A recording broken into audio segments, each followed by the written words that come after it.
Welcome to Lakshmi Tarak vlogs. ఈరోజు పల్లీ చిక్కీ ఎలా ప్రిపేర్ చేయాలో చూద్దాం. వేరుశనగపప్పు 500 గ్రామ్స్ తీసుకున్నాను. అలానే బెల్లం 500 గ్రామ్స్ తీసుకున్నాను. వేరుశనగపప్పు బెల్లం 2 ఈక్వల్ క్వాంటిటీలో తీసుకున్నాను.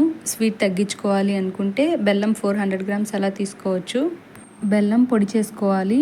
ఇలా నైఫ్తో కట్ చేస్తే తురిమినట్టు వస్తుంది. ఇది కరిగించేటప్పుడు ఈజీగా కరిగిపోతుంది.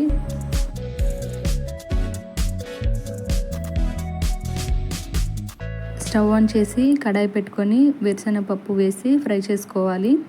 ఇవి లో ఫ్లేమ్లో ఉంచి బాగా కలుపుతూ ఫ్రై చేసుకోవాలి. పల్లీలు సరిగా ఫ్రై అవ్వలేదు అంటే చిక్కీ పచ్చి వాసన వస్తుంది, అస్సలు తినబుద్ధి అవ్వదు. లో ఫ్లేమ్లో ఉంచి ఇలా కలుపుతూ ఫ్రై చేసుకుంటే ఈవెన్గా ఫ్రై అవుతాయి, అలానే మంచి ఫ్లేవర్ వస్తుంది. ఇలా పల్లీలు ఫ్రై చేసుకున్న తర్వాత స్టవ్ ఆఫ్ చేసుకొని చల్లారనివ్వాలి. ఇవి బాగా చల్లారిన తర్వాత పైన ఉన్న పొట్టంతా తీసేసి పలుకులుగా చేసుకోవాలి. ఈ రెసిపీ మా తమ్ముడు మా కోసం స్పెషల్గా ప్రిపేర్ చేశాడు. నేనైతే తనకి హెల్ప్ చేస్తున్నాను. ఈ రెసిపీ మా తమ్ముడు ఆల్రెడీ ఒకసారి ట్రై చేశాడు, చాలా పర్ఫెక్ట్గా వచ్చాయి. అందుకని మళ్ళీ మా కోసం ప్రిపేర్ చేస్తున్నాడు. ఇది పిల్లలకు కానీ పెద్దవాళ్ళకి కానీ చాలా మంచి హెల్దీ స్నాక్ రెసిపీ అండి. పల్లీలు ఫ్రై చేయడం కానీ పొట్టు తీసి పలుకులుగా చేయడం ఇవన్నీ కొంచెం టైం టేకింగ్ ప్రాసెసే కావచ్చు. కొంచెం కష్టపడి ఇంట్లో ప్రిపేర్ చేసుకున్నాము అంటే మంచి హెల్దీ స్నాక్ రెడీ అవుతుంది. స్టవ్ ఆన్ చేసి ఒక గిన్నె పెట్టుకొని 1 స్పూన్ వాటర్ వేయాలి. అందులో బెల్లం వేసి కరిగించుకోవాలి.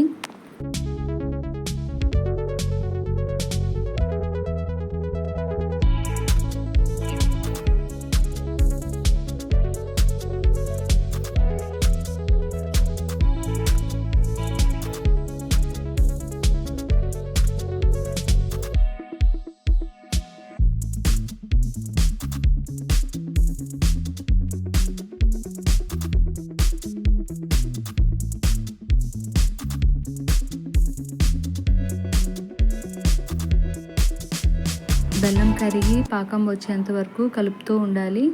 ఇది బాగా మరుగుతున్నప్పుడు మధ్య మధ్యలో పాకం వచ్చిందా అని చెక్ చేసుకుంటూ ఉండాలి.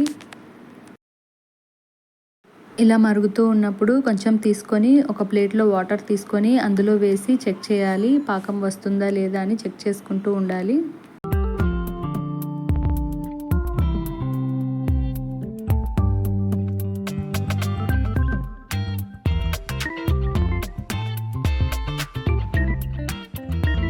ఇలా పాకం తిక్కుగా అయ్యి గట్టిగా అవ్వాలి. ముదురు పాకం వచ్చేంత వరకు మరిగించుకోవాలి. పాకం వచ్చాక ఇంకా స్టవ్ ఆఫ్ చేసుకొని ఫ్రై చేసి ఉంచిన పల్లీలు ఇందులో వేసుకొని బాగా కలుపుకోవాలి.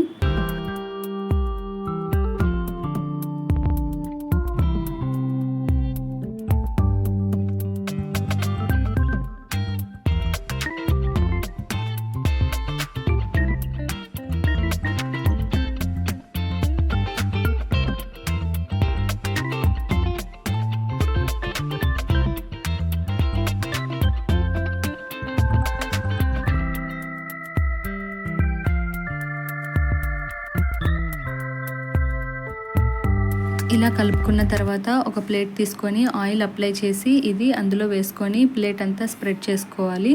పల్లీ చిక్కీ అచ్చులుగా కావాలనుకుంటే ఇలా ప్లేట్లో స్ప్రెడ్ చేసుకొని వేడిగా ఉన్నప్పుడే కట్ చేసుకోవాలి.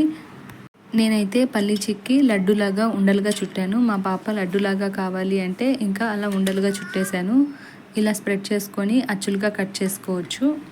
లడ్డులాగా చుట్టుకోవాలి అనుకుంటే ఇది చల్లారక ముందే వేడిగా ఉన్నప్పుడే ఉండలుగా చుట్టుకోవాలి.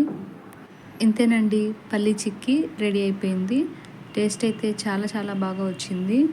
చిన్నపిల్లలకి స్కూల్కి అలా స్నాక్స్ బాక్స్కి పెట్టించినా చాలా ఇష్టంగా తింటారు. అందరూ ట్రై చేసి చూడండి. ఈ వీడియో మీకు నచ్చితే లక్ష్మీ తారక్ వ్లాగ్స్ని లైక్ చేయండి, షేర్ చేయండి, అలానే సబ్స్క్రైబ్ చేసుకోండి. పక్కనే ఉన్న బెల్ ఐకాన్ని క్లిక్ చేసి యాక్టివేట్ చేసుకోండి. నేను ఈ వీడియో అప్లోడ్ చేసిన వెంటనే మీకు నోటిఫికేషన్ వస్తుంది. Thanks for watching.